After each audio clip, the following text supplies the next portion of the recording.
नमस्कार दोस्तों, मैं रजत सिंह जीएस साधना के प्लेटफॉर्म पर आप सबके सामने हाजिर हूँ रैपिड वीकली करंट अफेयर्स लेकर के।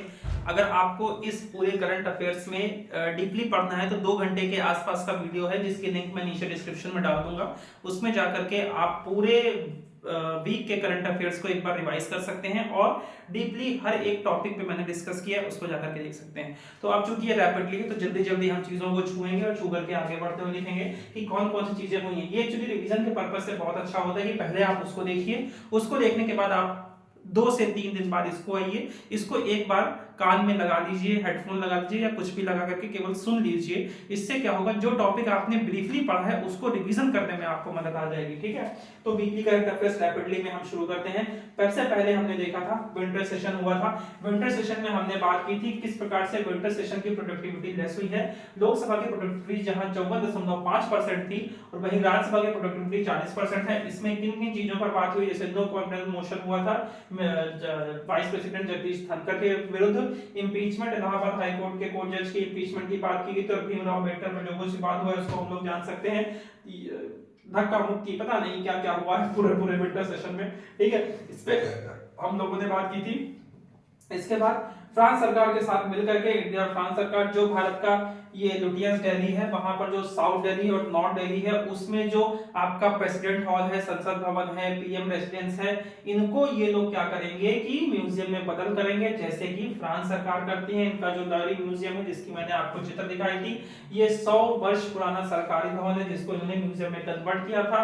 और चूंकि फ्रांस सरकार को इससे पुराना अनुभव है, उसके अनुभव को यूज करते हुए हम लोग भी जो ये सारी चीजें हैं इनको म्यूजियम में डेवलप करेंगे।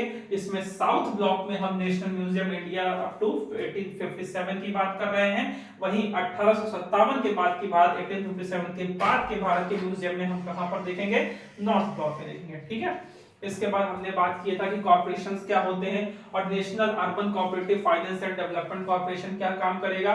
ये सहायता प्रदान करेगा कोऑपरेटिव बैंक्स को। अर्बन कोऑपरेटिव बैंक क्या होते हैं, कोऑपरेटिव बैंक क्या होते हैं, इस पे हम बात करेंगे तो ज्यादा अंदर तक नहीं जाएंगे। ठीक है, और इसकी स्थापना 2 मार्च 2024 को हो गई थी। ठीक है, और इसका ऑब्जेक्टिव क्या है कि अर्बन कोऑपरेटिव बैंक में जो चैलेंजेस हैं उन चैलेंज को ढूंढेंगे और उनको क्या करेंगे, खत्म करेंगे। ठीक है, और इसकी नोडल मिनिस्ट्री कौन होगी, तो इसकी नोडल मिनिस्ट्री होगी द मिनिस्ट्री ऑफ कॉर्पोरेशन, और इसकी एस्टैब्लिशमेंट कब हुई थी, 2 मार्च 2024 में। ठीक है, अभी क्यों ये प्रचलित में है, तो अभी प्रचलित में इसलिए है कि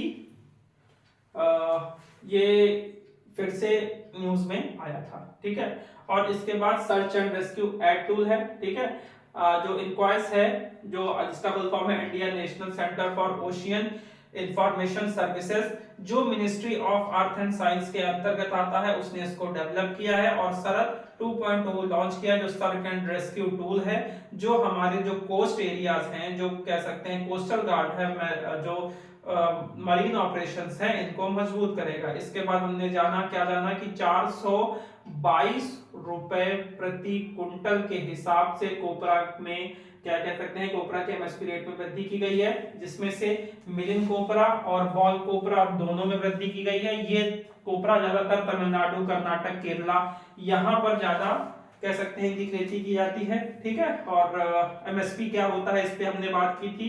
इसको अप्रूव कौन करता है वो हमने देखा, और इसको रिकमेंड कौन करता है उसको हमने देखा। इसके बाद हमने देखा समर्थ उद्योग भारत में। समर्थ उद्योग Bharat ministry of heavy industries का है, इसका 4.0 लॉन्च किया गया है। इसका उद्देश्य क्या है कि जो कैपिटल गुड्स है, हैवी मशीनरी है, इनमें हैवी इनके इंफ्रास्ट्रक्चर को बिल्डअप करना। ठीक है, इसके लिए मैंने बताया था कि 4 हब बनाए गए हैं और साथ ही साथ 10 जहां पर इनका रिसर्च एंड डेवलपमेंट का काम होगा और इम्प्लीमेंटेशन का काम जो 10 सेंटर बनाए गए वहां पर होगा।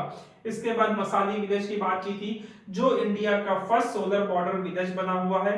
ठीक है, कहां पर है ये, गुजरात में है, पाकिस्तान से 40 किलोमीटर दूर है। और पीएम सूर्य घर योजना का यूज करके यहाँ के 119 घर अपनी पूरी ऊर्जा का कह सकते हैं पूरी ऊर्जा किससे प्राप्त करते हैं, सौर एनर्जी से प्राप्त करते हैं। और इसी में हमने किसकी बात की थी, भारत का जो बॉर्डर एरिया डेवलपमेंट स्कीम है उसकी बात की थी। क्यों बात की थी, क्योंकि उसी के तहत ये भारत का जो मसाली विलेज है वो India first solar border village बना है। और इसमें यूज सोलर एनर्जी के लिए किस योजना का प्रयोग किया गया, तो पीएम सूर्य घर योजना का प्रयोग किया गया। ठीक है, इसके बाद हमने देखा नॉर्थ ईस्ट में जो प्रोटेक्टेड एरिया रिजीम है, क्यों? क्योंकि वहां पर शांति को बहाल करने के लिए जो अशांति धीरे धीरे फैल रही है उसको कम करने के लिए प्रोटेक्टेड एरिया रिजीम लॉन्च की गई है। इसके लिए प्रोटेक्टेड एरिया परमिट लेना पड़ेगा अगर कोई बाहर से आता है, और कोई भारतीय भी होता है तो उसे कुछ सर्टेन एरिया पर जाने के लिए इनर लाइन परमिट का प्रयोग करना पड़ेगा, जो 2010 के समय में कुछ थोड़े समय के लिए बंद कर दी गई थी, उसको फिर से वापस सरकार ने क्या कर दिया है, इम्पोज कर दिया गया है। फिर हमने देखा कि किस तरह से तमिलनाडु में यहाँ पर क्या हुआ है कि तमिलनाडु में मम्स के केसेस बहुत ज्यादा बढ़ गए हैं। मम्स क्या होता है, तो जिसको हम लोग कह सकते हैं गलसुआ और या फिर कर्नफूल कहते हैं। उसमें होता यह है कि जो आपकी स्लाइवरी ग्लैंड होती है उसमें स्वेलिंग आ जाती है, जिसमें से साइवा सिक्रेट होता है, जिससे बुखार, सर दर्द ऐसे सिम्टम्स देखने को मिलते हैं। इसी की वजह से जो यहाँ पर मम्स मीजल्स रूबेला वायरस है उसको यूआईपी प्रोग्राम के अंतर्गत लाने के लिए तमिलनाडु सरकार ने सेंट्रल गवर्नमेंट से गुहार की है। यूआईपी प्रोग्राम क्या है इस पे मैं बात कर चुका हूँ, अगर आपको पूरा देखना है तो लिंक डाल दूंगा, उसमें जाकर के देख लीजिएगा। 2 घंटे का प्रोग्राम पे डिस्कस किया है मैंने। ठीक है, उसके बाद strengthening multi modal and integrated logistic ecosystem SMILE programme क्या है, एशियन डेवलपमेंट बैंक ने स्माइल प्रोग्राम के तहत $350 मिलियन का लोन लिया भारत ने एशियन डेवलपमेंट बैंक से। Sign authority ministry of finance, ministry of commerce है। यहाँ पर क्या हुआ है, स्माइल प्रोग्राम क्या है, इसके लिए भी आप पूरा वीडियो देखिएगा। ठीक है, यहाँ पे डिस्कस करने का कोई बहुत बस केवल आपको छू के मेन पॉइंट्स पे डिस्कस कर रहे हैं। भारत ने पहला बायोविटामिन नेशनल हाईवे लॉन्च किया, नितिन गडकरी जी ने कहां पर लॉन्च किया, नागपुर मंदसौर बाईपास प्रोजेक्ट है NH44 पे। बायोविटामिन क्या होता है, तो जब हम क्रूड ऑयल को कह सकते हैं कि बाइफरगेट करते हैं तो वहां पर हमको लेस से लेकर के हायर की तरफ जाते हैं, यानी सबसे ऊपर सीएनजी मिलता है, उसके नीचे क्या मिलता है, पेट्रोल मिलता है, पेट्रोल के नीचे केरोसिन मिलता है, फिर उसके बाद डीजल मिलता है, डीजल के बाद हमें विटामिन मिलता है।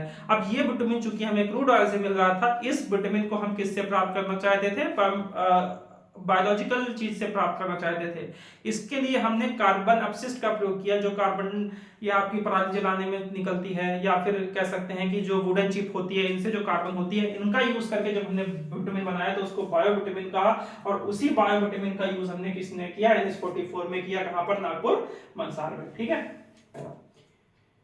इस पर डिस्कस किया था। उसके बाद इंडिया क्रिटिकल मिनरल्स पर किस तरीके से चाइना के ऊपर निर्भर है और इससे क्या क्या समस्याएं आ सकती हैं उस पर बात किया था।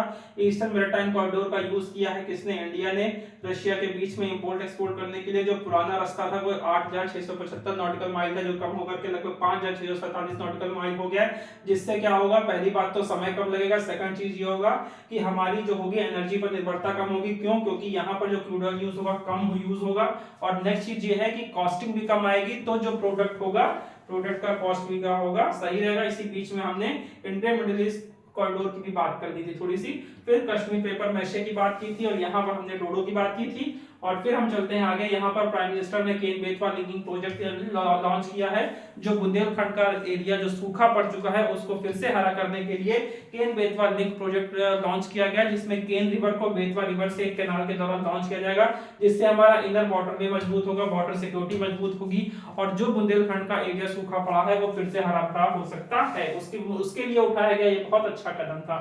ठीक है, अब लेकिन अगर किसी भी चीज के सिक्के के दो पहलू होते हैं, अगर कोई चीज अच्छी है तो कुछ बुरी है। बुरा क्या क्या हो सकता है, बुरे में सीधी सी बात है कि बायोडायवर्सिटी, पन्ना रिजर्व के पास जो डैम बन रहा है उससे पन्ना टाइगर रिजर्व की क्या बायोडायवर्सिटी सैक्रिफाइस नहीं होगी। सेकंड चीज ये है कि ये कैनाल जहां से जहां जाएगा वहां पर जो लैंड एक्विजिशन से समस्याएं आएंगी वो भी देखने को मिलता है। इसके अलावा हम लोग जानते हैं कि सबसे बड़ी समस्याएं होती हैं ऐसे प्रोजेक्ट में, वो होती है माइग्रेशन। इतने लोगों का माइग्रेशन करना, शिफ्ट करना, ये बहुत बड़ी समस्याएं हो सकती हैं इस प्रोजेक्ट के तहत। वो समस्याएं जब आएंगी आगे तब देखेंगे।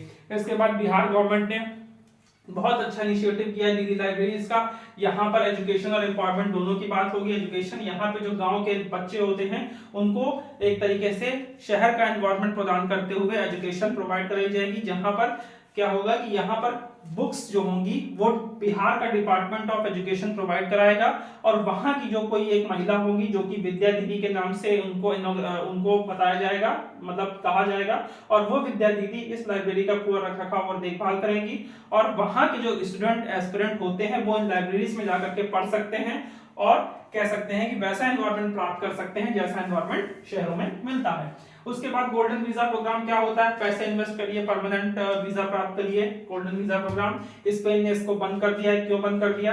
क्योंकि वहां पर रिसेशन आने के समय इसको उन्होंने इंट्रोड्यूस किया था, जिससे मार्केट में पैसा आए, और जब मार्केट में पैसा आ गया तो लोगों के पास क्या हुआ, रियल एस्टेट में वैल्यू बहुत ज्यादा बढ़ गई घरों की, और घर जो लोकल लोग होते हैं उनके लिए घर बहुत ज्यादा महंगे हो गए थे।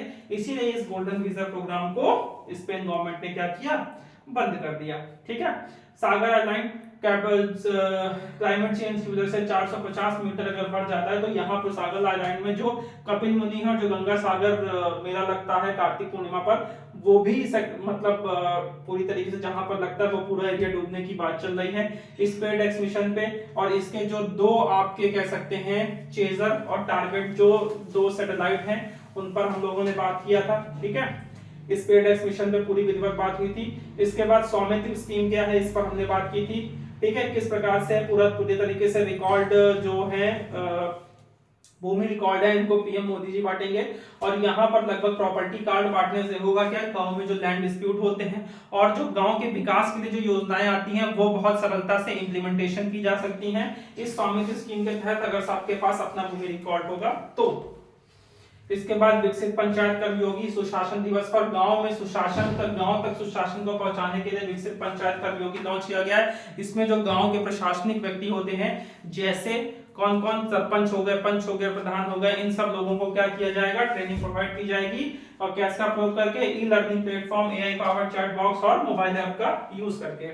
उसके बाद हमने देखा ग्रीन लाइट और पनामा कैनाल और डोनाल्ड ट्रंप से रिलेटेड क्या उन्होंने कहा था। फिर फ्री मूवमेंट रिजीम को हमने देखा था, जो म्यांमार से लोग इधर 16 किलोमीटर के बीच में आते हैं और वो घूम सकते हैं कहां पर, मिजोरम, मणिपुर, नागालैंड, अरुणाचल प्रदेश को। इसको बंद किया है, क्यों, क्योंकि सिक्योरिटी पर्पस से, और यहाँ पर ड्रग्स सारी चीजें और मिसगाइड आदि चीजें हो रही थी, जिससे यहाँ पर क्या होती थी, अशांति बरकरार थी इन चारों स्टेट में। इसको लेकर के इसीलिए इसको बंद किया गया, किसको, फ्री मूवमेंट रिजीम को। फिर इंटरनेशनल रिलेशनशिप ने हमने इंडिया चाइना रिलेशनशिप को देखा कि किस प्रकार से इंडिया चाइना रिलेशनशिप में दोनों कंट्रीज को क्या क्या चीजें करनी चाहिए। और अभी हाल ही में जब कुवैत यात्रा पर जाते हैं हमारे प्रधानमंत्री नरेंद्र मोदी जी, तो वहां पर क्या क्या असर होता है, गल्फ ऑफ इनका पूरा इतिहास क्या था, उस पर हमने बात किया था।